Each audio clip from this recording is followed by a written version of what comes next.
मैं प्रवक्ता निधि जैन भगवान आदिनाथ कॉलेज ऑफ एजुकेशन महर्रा से। आज हम डीएलएड द्वितीय सेमेस्टर के विषय वर्तमान भारतीय समाज और प्रारंभिक शिक्षा, इसकी द्वितीय यूनिट जो प्रारंभिक शिक्षा की पृष्ठभूमि के नाम से है उस पर चर्चा करेंगे। प्रारंभिक शिक्षा की पृष्ठभूमि के अंतर्गत हम प्रारंभ से यानी प्राचीन काल से लेकर अभी तक आधुनिक काल तक जो भी शिक्षा का स्वरूप प्रचलित रहा या विभिन्न कालों में जो शिक्षा व्यवस्था रही, शिक्षा प्रणाली जो विभिन्न कालों में परिवर्तित होती रही, उस पर इसके अंतर्गत चर्चा करेंगे।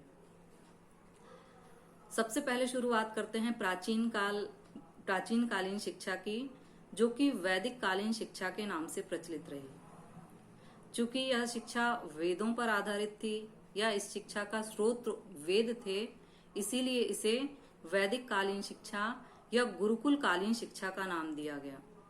गुरु के घरों में या गुरु के कुलों में प्राप्त होने के कारण इस शिक्षा का नाम गुरुकुल कालीन शिक्षा भी पड़ा।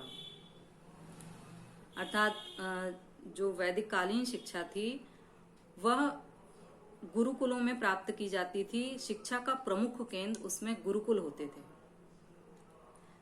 इसके बाद हम चर्चा करते हैं वैदिक कालीन शिक्षा के उद्देश्यों की। प्राचीन काल में जो वैदिक कालीन शिक्षा थी उनके उद्देश्य क्या थे। जैसा कि हम सभी जानते हैं कि प्रारंभ से ही हमारे देश में ज्ञान को, चरित्र को बहुत महत्व दिया गया। अतः ये जो उस समय की शिक्षा थी, उस समय जो शिक्षा प्रचलित थी, उसमें व्यक्ति को ज्ञानवान बनाना और उसको चरित्रवान बनाना ही शिक्षा का मुख्य उद्देश्य रखा गया। जैसा कि ऋग्वेद में भी कहा गया कि आंख, नाक, कान ये तो सभी मनुष्यों में समान होते हैं, लेकिन श्रेष्ठ वही व्यक्ति होता है जिसने ज्ञान प्राप्त किया हो। अतः इस कथन से स्पष्ट होता है कि उस काल में ज्ञान का कितना महत्व था। शिक्षा का मुख्य उद्देश्य व्यक्ति को ज्ञानवान बनाना था।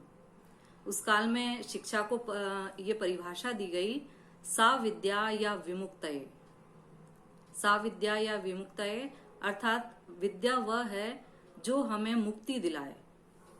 मुक्ति दिलाए अर्थात अज्ञान रूपी अंधकार से और संसार के मोह रूपी अंधकार से हमें मुक्ति दिलाए, वो शिक्षा या विद्या कहलाती है।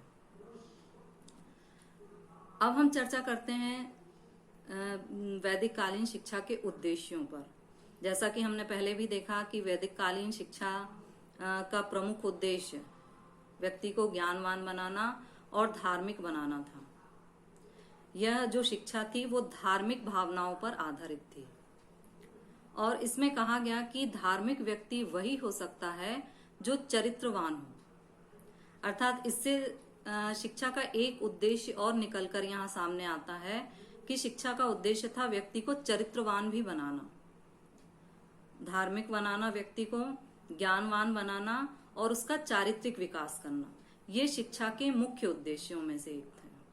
और इसके अतिरिक्त व्यक्ति का शारीरिक विकास करना, उसका मानसिक विकास करना और उसके माध्यम से उसका सर्वांगीण विकास करना, ये भी शिक्षा का ही उद्देश्य था। लेकिन प्रमुख उद्देश्य शिक्षा का व्यक्ति को ज्ञानवान बनाना और उसे धार्मिक बनाना था, उसका नैतिक विकास करना था। नमस्कार।